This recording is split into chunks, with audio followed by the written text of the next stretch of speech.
Hey guys, this is Sadie. I decided I was gonna do a video.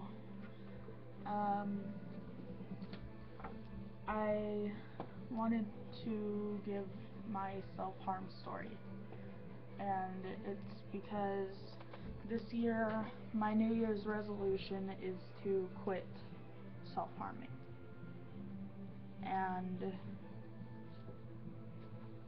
you can't ever stop if you don't realize that there's a problem and address the problem. Um, I started self-harming when I was in 7th grade. I am now in 9th grade, so it's been 2 years. Um, at first, I didn't have any real reason to do it. I wanted to. It wasn't anything else.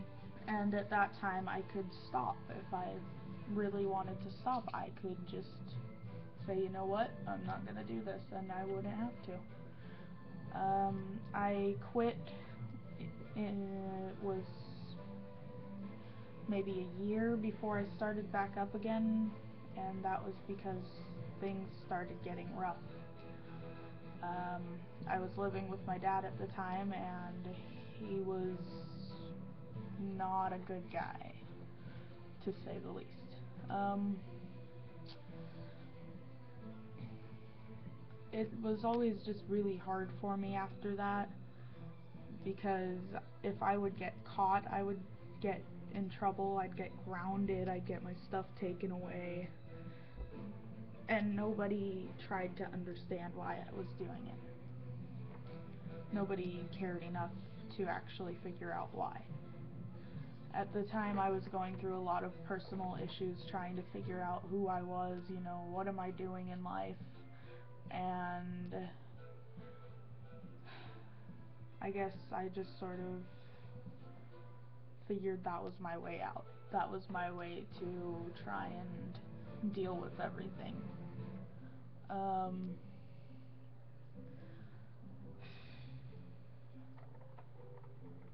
I got a lot of hate in the household because of my sexual orientation, because at the time I thought that I was lesbian or bisexual or whatever, and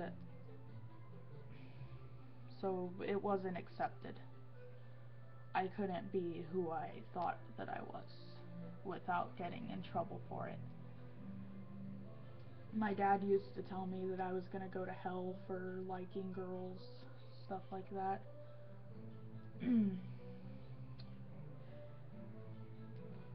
So it was just really hard for me down there. And another thing that was hard was I've never been good at making friends and keeping friends. I'm clingy. I get too attached, and so it's just hard for me to keep my friends. And so it always just sort of blew up on me. I remember when I was down there with my dad, some things started happening, and it was in the past couple months, I guess, before I moved to live with my mom. And my dad was doing things that he shouldn't have been doing, things that no father should ever do to their kids.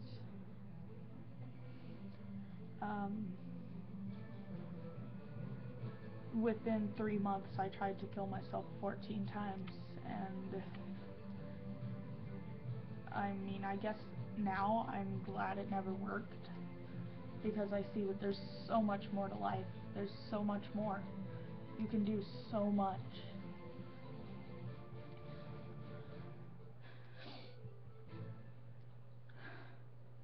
And Ready to take your music where it's never been I'm before? sorry. Check out the new Bose SoundLink Mini Bluetooth speaker. Fits in the palm of your hand, so you can bring it with you I guess anywhere. I just sort of, Sound, Bose Technologies I gives you figured I'd performance never you get wouldn't out of expect it from a unless wireless I speaker this small. took myself It's out full of it, and powerful that was the sound, only way that I could capable think of. interface, and setup's a breeze. Just connect your And smartphone, tablet, or other Bluetooth device, then share your music instantly. Click the ad to learn more.